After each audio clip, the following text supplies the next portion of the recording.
100%. Well played today, and just first one from my side, just your thoughts on that victory and sealing the berth in the final on Saturday.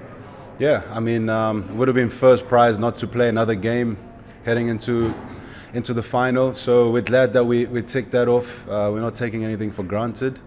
Yeah, great start by Brian and Riza, and then well followed by our lower order and middle order. Actually, not even lower order, middle order. So yeah, everyone's ready to play, and that's what we saw today, especially with the ball.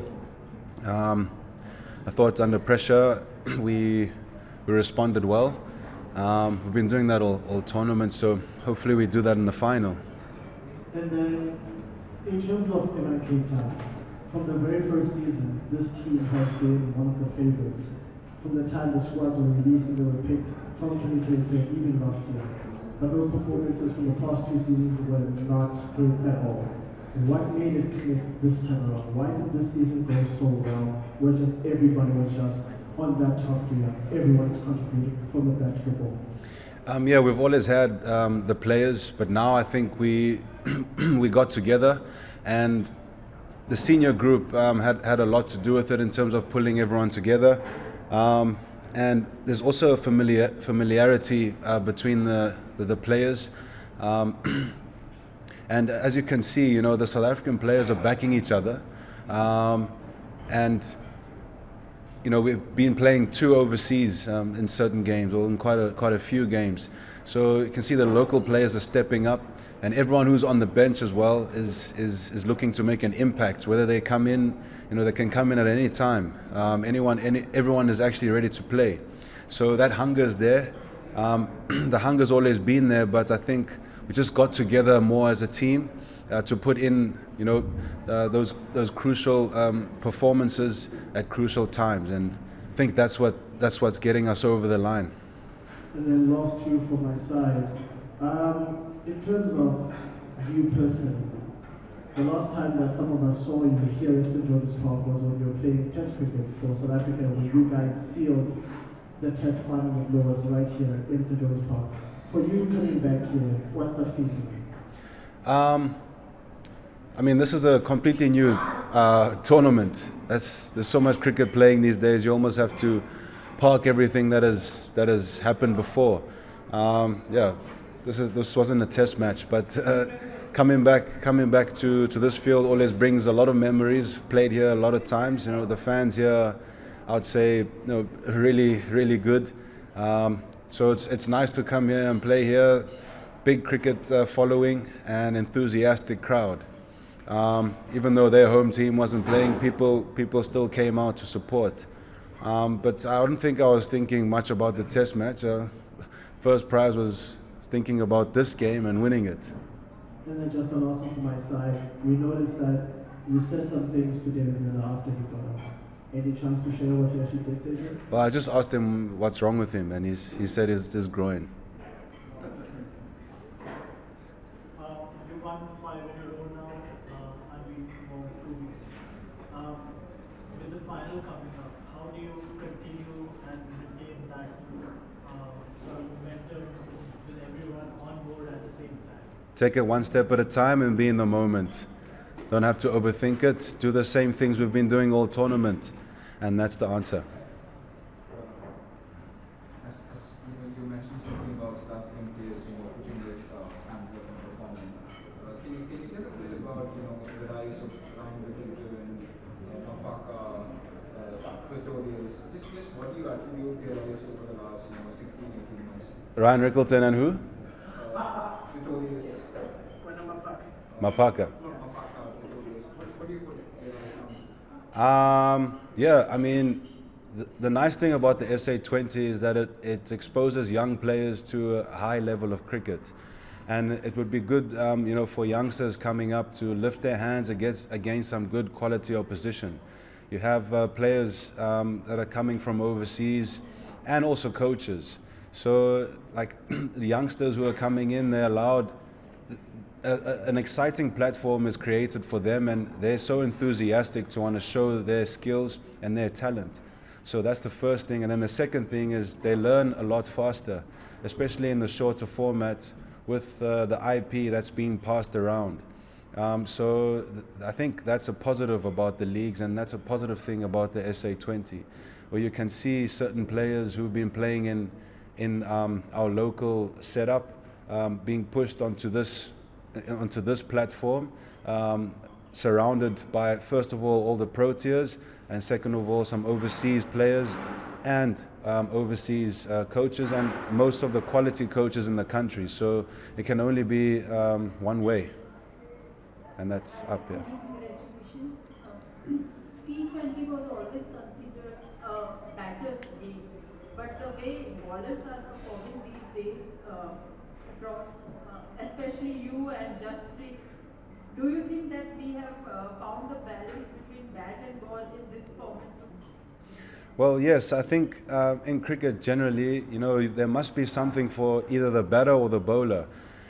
Sometimes you can have it being one way, but you don't want one-way traffic, but you don't want that happening most games. I believe that in cricket, you have to leave, something for the bowler and the batter. Then it forces the batsman to play some good shots, and the more often than not, and the bowlers to bowl good balls more often than not, and you get rewarded. If it's too flat most of the times, then you might as well call it batting and not cricket. Okay, so this tournament, you've seen it's not been a batting kind of tournament. You have a lot of low-scoring games, but MI on the other hand have been pretty much riding on what the top two has done, O'Brien and Rasi. How crucial or how important they have been in the campaign throughout for you guys? Yeah, I must say the wickets have been a bit tricky all in all. However, I think at Newlands, the pitches were good in Newlands because we were chasing scores of 160 plus and setting scores of 160, 170 plus. So I think Newlands was quite a good wicket, and it brought both departments into play. But yeah, I think South Africa generally is there's always something for the bowlers. When you go up north, there's more for the seamers, and when you go down south on the coast, there's more for the spinners, and that's what you've seen. So somewhere along the line, you need some sort of balance. But in saying that, when teams have been, for 4 or for 3 in the power play, or for 5 in some instances, they always bounce back and score, around about 160, 170. But yeah, this season, I must say, bowlers have been enjoying themselves. With the way Victorious came out back, he got went away for a couple of bowling in a 6. You come in and you get a wicket. Just how you work that out to manage to do it. Oh, line and length. Okay, so just you've been in part in a lot of great bowling attacks. Set aside international cricket. In terms of the variety you've got in that attack, when it comes to bowling types and of course skill, where does this bowling attack that you've got sort of rate? I think it's a very good bowling attack. Yeah, Balti, he's been dominating world cricket for a long time now. Rashid has been doing it. I've been trying. And then you got some local players like George, who's been bowling really well in his career. And other guys like Boshi, who are showing the world what he can do. He's always had it. So I think it's a really well-balanced bowling attack, if you ask me. There's everything. There's spin and there's seam. There's always a threat coming your way, and I think that's been a testament to the results that we've produced. And the final was sold out weeks ago, and now that you know that you're going there, just the feeling of knowing that you're going to be going to that ground with a little ring and it's going to be sold out. What are your expectations? Oh, we're excited. We're really excited. We'll play anyone. We're just excited to play that game. Everyone is, and we can't wait. I don't know, commiserations for today, but I'm sure knowing that at least you guys will get a second opportunity in the coming match must be a bit more comforting. What would you say went wrong for you guys this time around, having to chase that score? I think it starts off with our bowling. I think we were a touch flat coming into the game. Probably a bit of nerves, probably a bit of adrenaline and all those things as well. So I think we could have been a bit better to start, and perhaps that last 2 overs as well. Travelled a little bit as well. So those are 2 areas I'm sure the guys will be looking at. But again, luckily we have another opportunity because we've played such good cricket over the past, month, if I can say that. And now it's hopefully coming down to Thursday and then hopefully Saturday again. Was there anything different from when you guys played here a few days ago when we played Sunrisers from today in terms of conditions of the pitch? Well, it is a night game, so things do tend to speed up a little bit under lights. Did find that the wicket started to get a little bit quicker as well. But yet there was still a bit of turn as well, so a little bit strange in that way. But they bowled well. They hit good lengths. They good. You could feel the intensity of the team as well. So conditions definitely changed from when we bowled to when they bowled. But they played good cricket today. So hats off to them. And then just the last one from my side. I'm sure you guys will probably get this question going forward into the tournament, regardless of how far you go. But the absence of Joe Root surely must be felt with all the runs that he put up before he had to go. Mitchell Owen has been put into that spot, but he hasn't clicked on yet as at this point in the tournament thus far.